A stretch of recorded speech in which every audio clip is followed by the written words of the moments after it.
the shop to try to find the fault with the throttle position sensor. And there's something else I wanted to show. If you notice, let's see if you can see in the picture, the truck has a terrible lean over on this side. And if you look at the wheel gap, like there's some, and then you go over here with what the kids nowadays would say tucked. I think the leaf spring right here, I think it's given out. I've got 2 new leaf springs in the shop. That's part of what we're going to do. Put some new ones in it, but I'm also going to check to make sure the frame's not cracked or anything's crazy going on. I don't think that's the case. I think it's just bad leaf springs. It actually started up just fine this time, so I'm hoping that it will have the fault again with the throttle position so that it's easier to find. But that's what we're going to take care of in this episode. Try to get that fixed. The exhaust still rattles on the bottom, but that's kind of down the road. I'm not sure if I'm going to fix that or something else, but we just need to get these 2 important things taken care of so I can drive it. So update, as you can see, we're hot and heavy in it. Don't mind the red. That was a cutoff safety switch thing that we had to hook up for drag week, or sorry, sick week, because I had something hooked up wrong. So as you can see, the new harness is on and I'm wiring it in. I wasn't convinced it was the harness. I was getting erratic readings here at the connector, so I actually probed a lot of the PCM. The PCM wasn't exactly perfect how it was supposed to be, but it was at least a little bit better than what this was.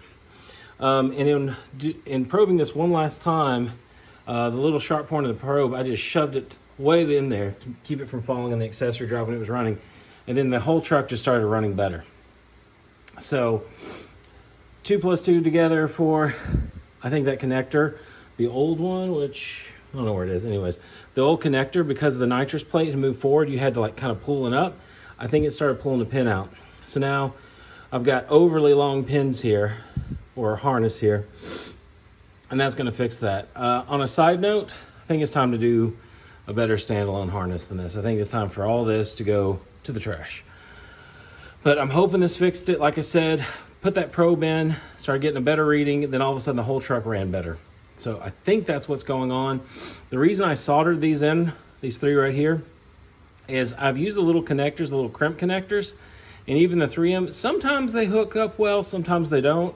For sure, I know that this is going to work because they're soldered. And you can see the shrink wraps there. So I'm going to move those over, shrink wrap over. But this old piece of plastic, heat shield, whatever, I'm actually going to cut a piece of plastic out of it in a long shape. And what I'm actually going to do is use it like a splint. When these are all together, I'm going to put the piece of plastic here with it and basically wire tie it all together.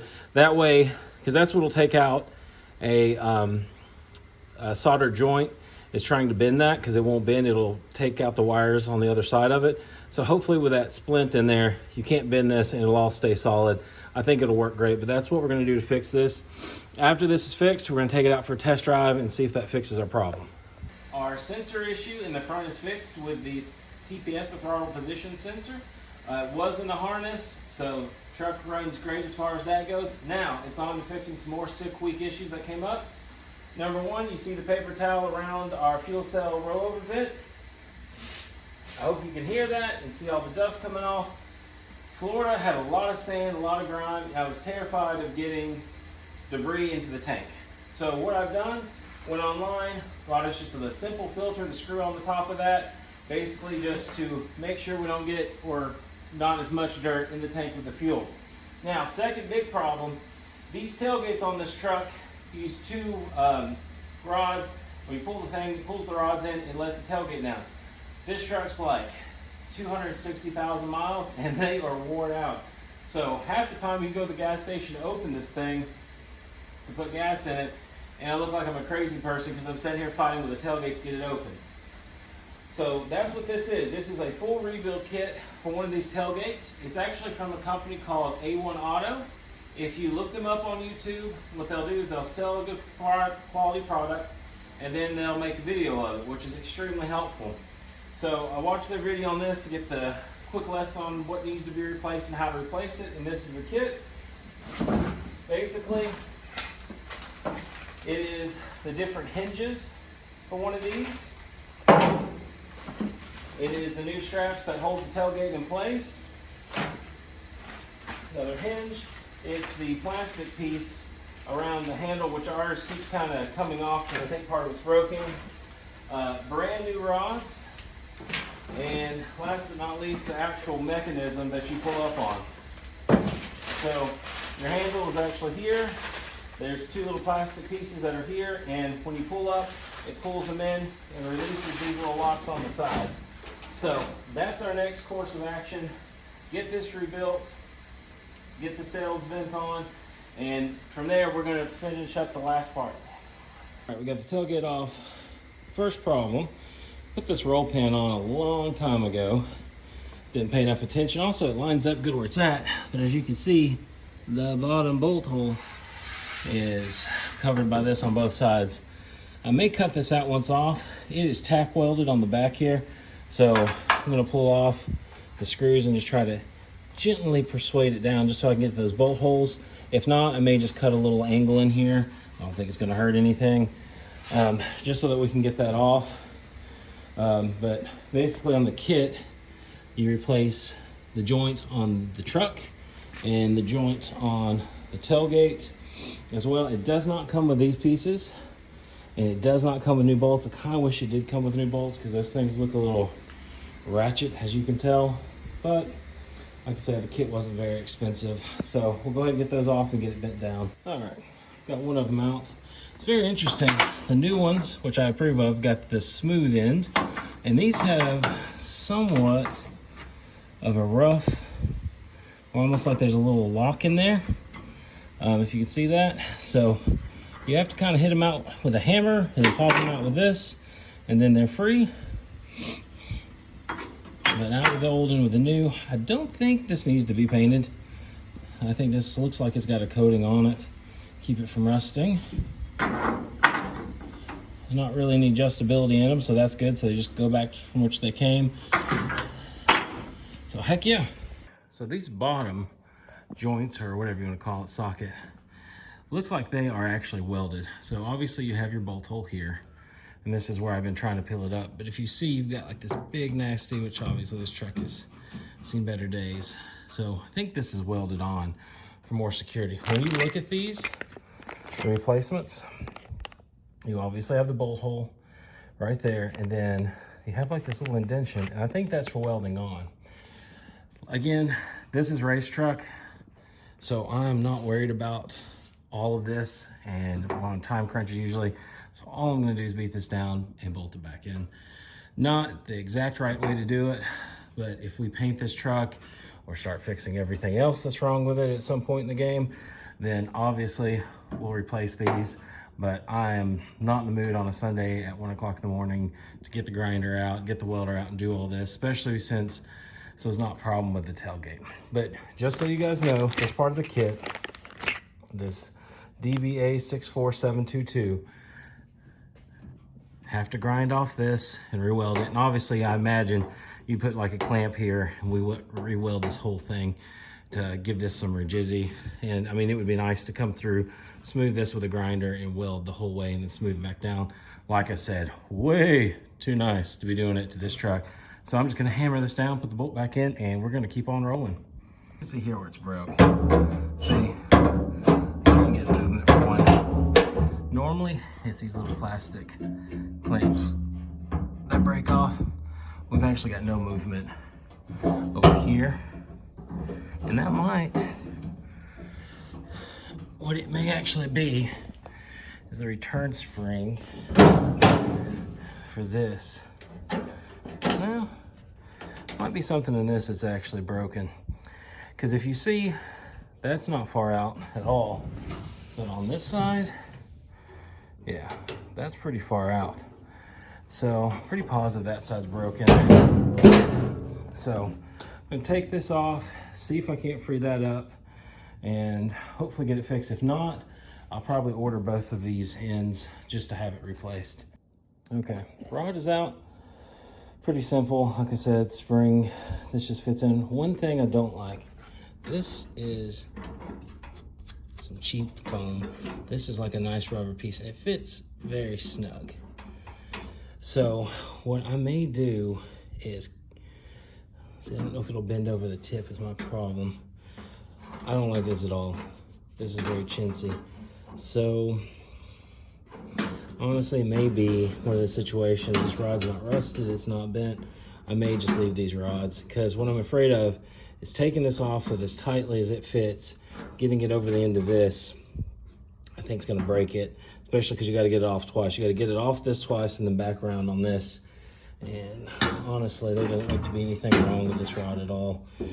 Yeah, I think I'm gonna leave the rods. This right here, one, to me doesn't make sense. Like this one's a snug fit. Like you can move it after I've played with it for a little bit, but that just fits a lot better. And it's like a hard rubber, and this is just flimsy. So I'm just gonna put that back in. I may shoot some WD-40 all over that. It works pretty well, but just to lube it up just a little bit and put it back in. And same with the other side, but yeah, I don't think I recommend replacing the rods with that. If you've got one snapped, obviously put it in and maybe get some vacuum hose. But this is very chintzy. Not a fan of that. So get that back in and get this thing fixed. All right, I didn't show this on camera, but there's just 3 Torx bits that come in the back to get this loose, to get this one loose. And basically what happens, the rod pokes through, kind of extends out the little teeth on the front, and then this clamps over. Now, these are the parts you have to be careful about. A lot of these that are remade are cheap and flimsy, and this ends up breaking, and you basically have to take this back off again and redo it. These, not as durable as these, obviously. I don't think I can pull these out without destroying it. So we are going to be running these, but if anything breaks, once this goes back together, these are our first suspects. So I'm going to go ahead and get the rest of this back together. We got the new handle, and then we'll be off to the leaf spring shortly after this. All right, tailgate is done. I had to put some WD-40 on the spring, the return spring here, just because it had been froze for so long.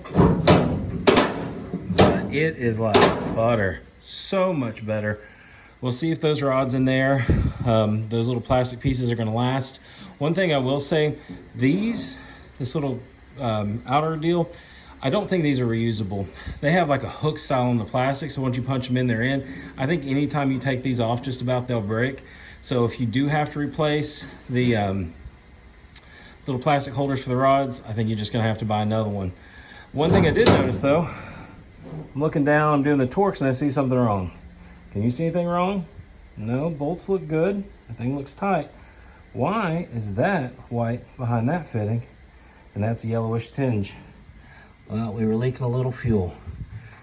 I gave all these the heave ho, but tightening these at winter, going to Florida where it's warm, and all the vibration must have came loose, tightened it up. I think we're good to go. But always a good idea to check your AN fittings. I did a quick check up here, we're good. I'm gonna get underneath the truck since we've got some miles on it now and just double check it. So that's done, little filters on. It's almost a little too tall for the cover, but not quite. Now, what we're gonna get into in the next few days, the leaf springs. There they are. So the leaf springs that are on the truck right now have worked really well. This one's given up the ghost. We've been over that. Put this up here. But we run the cal-tracs, which is, if you guys can see it, that bar right in there.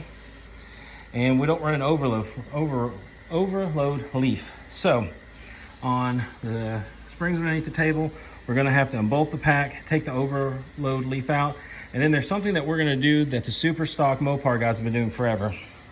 If you see in here, that is a spring clip, clamp, whatever you want to call it. That is opened up. All of them have been opened up all around the truck. That was the previous owner's deal, and I just let it ride. The new ones, the new springs we have over there, actually have the bolt-on style, which is much nicer because you can adjust them. But what you basically want to do is the front of this spring pack, you want it bolt together very tightly, and even grab another one further back for more stability, because you don't want the front of the spring to try to S or anything. And in the back, you want them loose so that they can flare. So that's one thing we're going to play with. I hope we're going to get the 60 foot down even better on this. I really need more power in the truck to get the 60 foot down, but at the moment it is what it is, and I'm hoping this will help. The other thing too is I like the truck lower. We have had the high stance for a long time, which is great, but I'm kind of ready to go back down. One thing too I've noticed, I've got shackles in the back that raise the truck up an inch in the back, and it's not that it's unstable, but it moves around a little bit more on the track. So basically, even though we're fixing the springs, we're gonna try to take an inch out of the ride height. Because as you can see, we're not as tucked over here because the spring's not dead. So I've got factory shackles, so that should put us down an inch. I think the new springs also, because the arch will be better, will automatically put the truck up. But I'm also thinking too that it might be time to cut the front coil springs. They're made to be cut, these aren't. They're drag race springs, but I think that's something else we're gonna do. But I'm gonna get our mess cleaned up, pull a spring out for tomorrow, and we're gonna try to get that done this week because I'm ready to have this thing back out and cruising around and having fun with it. There is one thing on the tune that's really off that I'm not quite sure about. AFR gauge is right here. You basically hit it and it goes to 10.8, and then it goes 10.4, 10.2, 10.0, and then to 9.8. So it just gets richer. So I'm gonna have to look into what that is, probably drop it off the tuners and have them adjust that. That's probably something that I change with increasing the voltage and wiring up the alternator a little bit better. It probably, the pump in this tank is getting more voltage now and more pressure, so that's something we're gonna have to address. But yeah, let's get started on these leaf springs.